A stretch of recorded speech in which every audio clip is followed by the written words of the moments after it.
Hi guys, it's Mayana and today I'm going to be doing my November wrap up.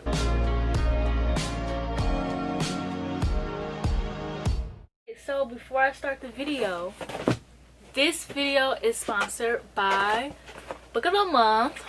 Book of the Month is a super fast and popular online book service for readers. Their mission is to discover new and emerging authors and for readers to discover books that they love. Their team has vast hundreds of books each month, and they give readers a choice from their created book selection, which are early releases and new titles, so you can spend more time reading and less time looking for books to read. Book of the Month is risk-free. You can skip any month at any time and not be charged. And you can get a hardcover for a really good price. And usually, Book of the Month, you can get your first book for $9.99. But if you sign up in December, you get your first book for $5 if you use the code BOOKWISH. I will leave a link to the website down below as well as the code name again, just in case anybody forgets. And so now to go through the December books. Every month they send a bookmark, which I love because I stay losing my bookmark, so I know every month I'm getting a bookmark because I will lose it. The first book is The Office of Historical Correction, and this book is it has short stories. It is sharp, insightful, compulsively readable. This story collects cuts right from the heart of contemporary American life. The next book I have is This Close to Okay. And this is a contemporary fiction. It's an early release, so sometimes Book of the Month, a book will come out like the middle or the end of the month. But if you have Book of the Month, you'll get the book before it comes out. That's one of my favorite things. It is a near tragedy that brings together two lonely strangers who might just have the ability to save each other's lives. Next book I have is People Like Her, and this is a thriller, and it is an addictive suspense about an influencer and one creepy follower who might just make you swear off your phone, which this book I'm so excited for, and it's mad short. Like, I'm actually gonna see if I can add this to my December TBR because this just sounds so intriguing. The next book I have is The Wife Upstairs, and this is a thriller, twisty southern gothic about a rich husband, his hot fiance, and unanswered questions about his missing wife. So I'm actually intrigued about this one as well. Like I always say every month, I am always guaranteed to love the thrillers. Like something about the thrillers just always intrigue me, and I'm always excited for Book of the Month thrillers. The last book is In the Holidays by Christina Lauren. This book is a romance and is about a woman in the pursuit of happiness and she is caught in a time loop in this holiday rom-com. Now on to the video. So I only read 11 books in November, and before I get into my video I want to give the typical disclaimer. I say only 11 books because I read 15 to 30 books a month. November and December I'm not really pushing myself to read too much because, well, I don't really push myself, but I don't really care to read too much because all I need to do is read 10 books and I'll have 200 books this year. So the first book I read was American Royals, and I read this because of election week. Yes, election week. I was getting so stressed. I was like, I need something to take my mind off it, and I've been meaning to get to American Royals for the longest time ever, so I finally picked this book up. And this book is basically what would America be like if instead of having presidents we had a king and a queen. And so this book follows four women, one who is to be queen and she has to find someone to marry, the princess, the best friend of the princess, and the prince's ex-girlfriend. This book has so much tea and drama, and I already knew it was going to be because it's written by Catherine McGee.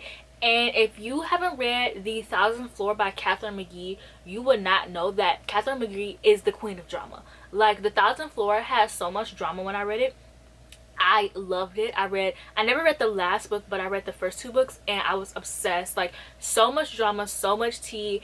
And my favorite thing about Catherine McGee's drama is that it's build up. Like, it's things that you can see happening but like hasn't happened yet. Like, it'll be like a character sneaking around with another character, and like it could backfire for both characters, but instead of like backfiring in the next chapter, it like there's like build up and you can like see the build up.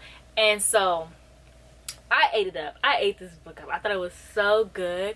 The main character, the queen, the girl who's going to become queen, was so annoying. And this book has so many tropes that I love. It has childhood best friends. It has bodyguard. I think there's some jealousy in there. I love jealousy in my books. I don't care what anybody has to say. Jealousy in books are required. Towards the middle and the end of the book, I kind of did get bored because the audiobook was like 13 hours. Even though the font on the page isn't that big, the audiobook was extremely long, and I was listening to this at work. So towards the end, I got kind of bored and uninterested. But all in all, I thought that this book was really fun to read, and I do want to read the second book eventually, but I'm not like pushed to read the second book, if that makes sense. Like, I'm not like, oh, I need to pick it up. Like, I was just like, oh, the drama in this book was just so good. Like, it was so much drama, so much tea, so messy. Like, I think I gave this book, I gave it 4 stars because, like I said, towards the end of the book I got really bored, and so I just lost interest. So I was like, okay, this could have been a bit shorter. Like, it could have been a little bit shorter, but I don't fault the author for it. I still thought it was a good book. Next, I'm going to be talking about Harry Potter, so I'm going to be giving my warning. I do not support J.K. Rowling at all. All of the books that I got are actually used. I did not give that lady my money. And I talked about this in my last video, but I will 100% understand if you find me a hypocrite for saying like I don't support J.K. Rowling and then going back and reading her book. I personally don't think that there's anything wrong with reading her work if I'm not giving her money. I don't think that it supports her, but if you do, like, I will understand. So if you want to click off the video, I would 100% understand. But if you don't want to click off the video, I am going to be leaving the timestamps for you down below so you can just skip to the rest of the books that I read. But I am going to be talking about how I feel because in my last video, so many people liked talking about it. So I just want to talk briefly about how I felt about each book.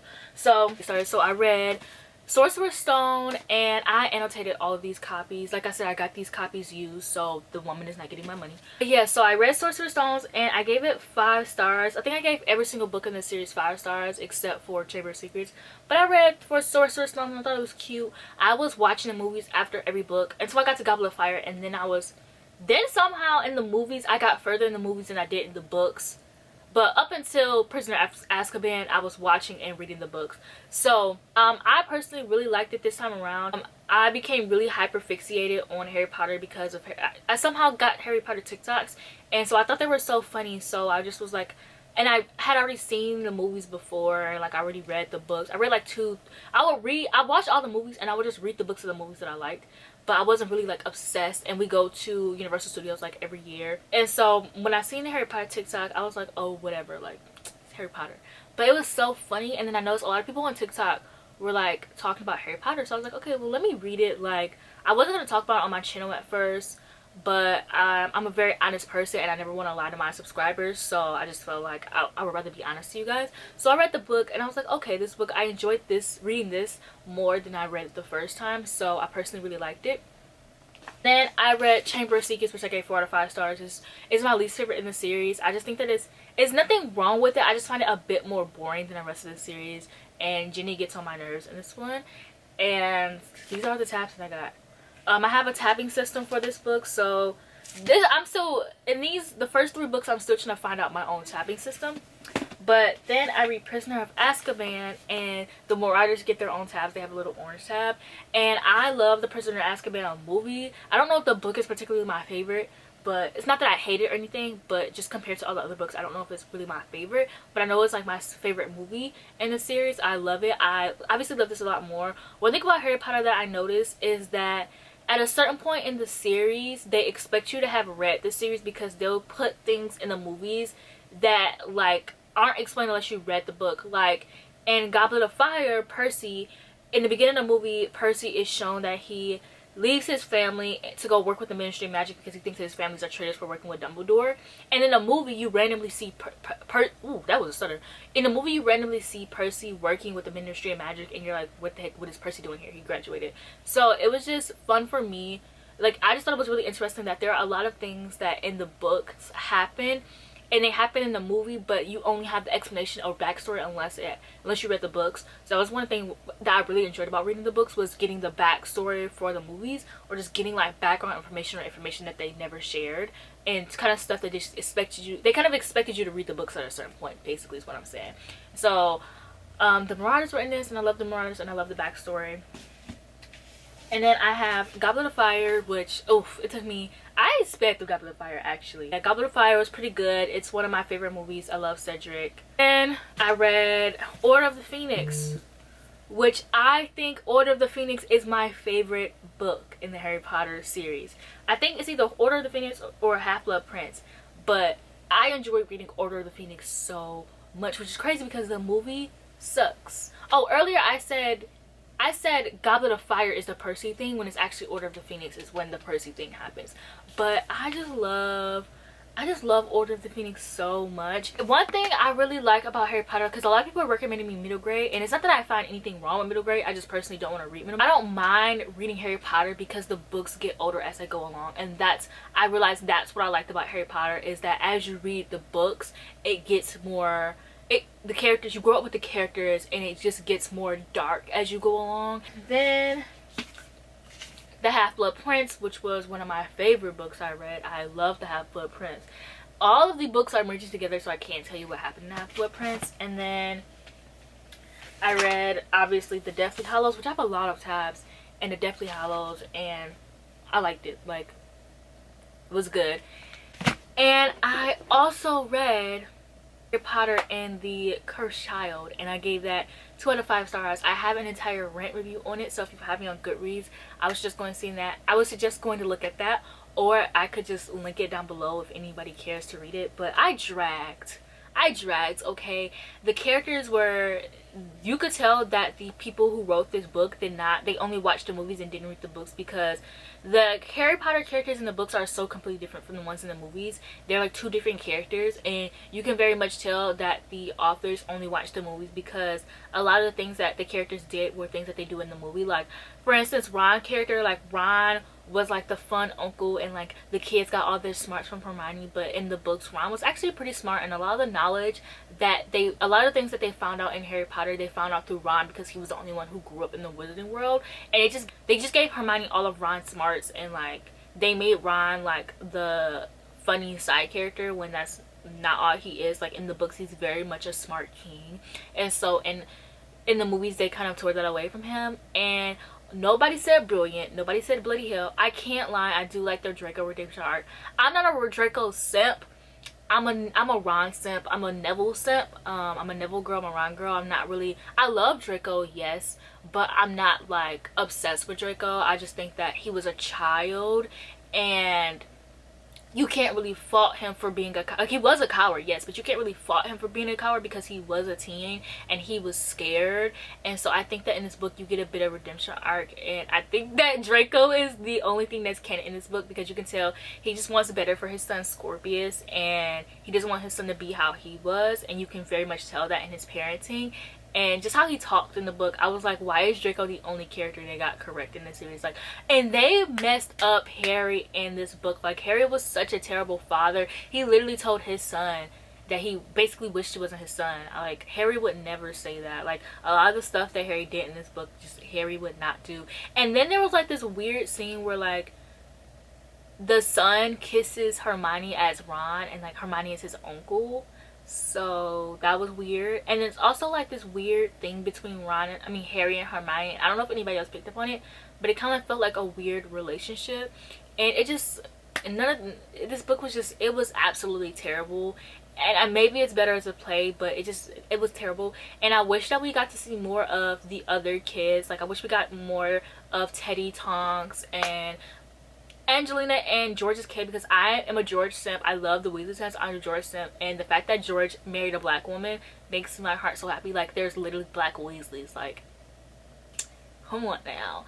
I hope I don't get canceled for just talking about that, because that would be tragic. But like I said, I completely understand if you want to unsubscribe or unfollow me or see me as a hypocrite, because what I said, like literally saying something and then going back on it, is literally hypocritical. But for me, my mind just evolves, and I think about things, and I just realize that just because for me personally, like, I can't say anything, but I've realized that like just because you read something doesn't mean that you agree with their views. Like, just because you read Stephen King doesn't mean you agree with his views. Like, just because you love it doesn't mean you agree with that weird scene in the end. Just because you read Rainbow Rowell does not mean you agree with her racism that she has. Like, I'm not saying separate the art from the artist, but I guess essentially that is what I'm saying. But I don't want to talk more about this and like have my foot in my mouth, so I'm gonna shut up and finish talking about the books. Next book I read was The Awakening, which was the Vampire Diaries book, and I had a whole vlog on it. I buddy read the Vampire Diaries with Chloe from Books with Chloe,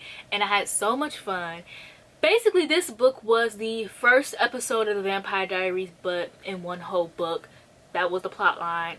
A lot of stuff was changed in it. Like a lot of characters were different. Elena's description was different. A lot of friendships were different. There are whole characters. Also in my vlog, I never mentioned the fact that there ends up being a Meredith in the show series a few years later, and her and Elena actually become close, but not like super close. Like I just actually think that that's so funny. Like there ends up being Meredith. I just never like talked about that in my vlog. Yeah, I gave it 2 out of 5 stars. It was so bad. Like it was so bad, but it wasn't bad and like, oh my gosh, it's terrible. It was entertaining. It was still entertaining. It was just, when I was reading the book, I was like, how did they get the Vampire Diaries from this? Like they're just 2 different entities, but the only thing they have is like the character names. Like Elena's different. She has blonde hair. She's like the rich popular girl.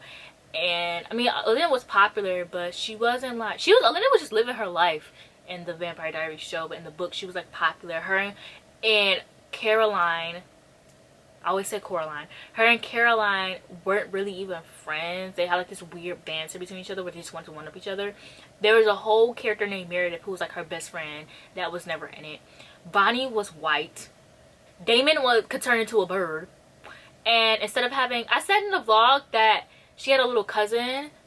She had an aunt Judith, and instead of aunt Jenna, and I said she had a little cousin because I thought that her sister was Judith's kid, but it actually was her younger sister, and I never corrected myself. But yeah, she has a younger sister, and there's no Jeremy, and I love me some Jeremy. Okay, and just to clarify, I am not Team Damon or Team Stefan. If I had to pick between the two, I would be Team Damon. My trash just fell. If I could pick between the two, I would be Team Damon. But I'm actually Team Kai, Team Cole, Team Klaus, Team Michelson, Team Jeremy, skip Matt. I liked Matt in the books, but I hated Matt in real life. And then the last book of November that I read was How the King of Elfham. And don't worry, don't fret, I do have the Black Barnes and Noble edition. I don't know why I didn't grab that one instead of this one, because the glare washes out the book.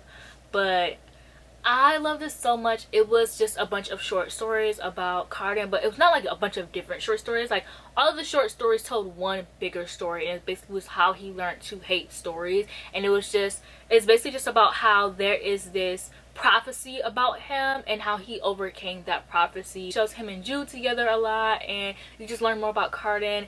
And this is just a big F you to everyone who said that they hated the Queen of Nothing because Cardan was out of character, when I think that if you thought Cardan was out of the character and Queen of Nothing, you don't know Cardan at all, because throughout the books it showed that Cardan was actually a soft boy underneath it all. And this book just made everything that I said canon. This is so pretty. It has beautiful art. It has this foil paper. It looks like this under the dust jacket, and it's just filled. Look at my king. Literally, my king. This is the map. I don't think I'm gonna color the map this year. I just love this book. Like, I really think that Holly Black is a genius, and I love me some Cardan. And I can't wait to see what Holly Black does in this world. So yeah, that is it for this video. Please like, comment, and subscribe, and leave a sword emoji down below if you made it to the end, and I'll see you guys in my next video.